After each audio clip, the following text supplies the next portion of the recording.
Okay, so you've written quite a bit more than I have. Let's talk about the magic and art of storytelling.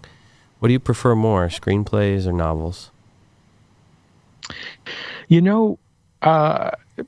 It's kind of been a transition for me. The interesting thing was that when I first fell in love with storytelling as a kid, it was movies, but my first foray into telling stories on my own was writing books. Actually, it was I was still fairly young when I read Jurassic Park for the first time, and then was like, I want to do something like this. I want to write books, and then started playing with that, with the idea that of wanting to go the direction of both, visual medium, doing cinema, doing films, and always writing books.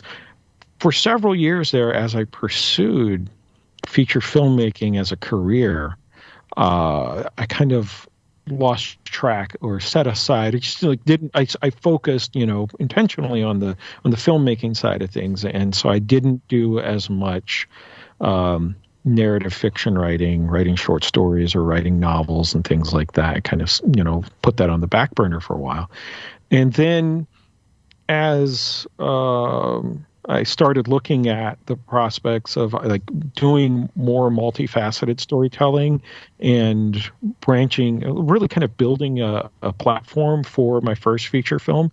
What I ended up doing was taking the screenplay that I'd written, a feature-length screenplay for a sci-fi horror thriller film, and decided, well, actually, I can just use this as my outline for a novel, publish that, and then try to use that as a means to sort of grease the gears to find funding and all that other stuff.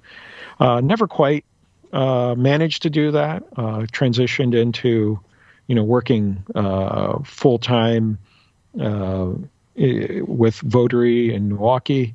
So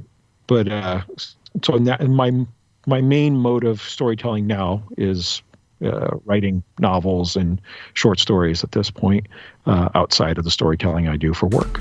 Like, subscribe, hit the bell, Right here, point, yeah, slap that subscribe, smack it, smash the subscribe. Smash that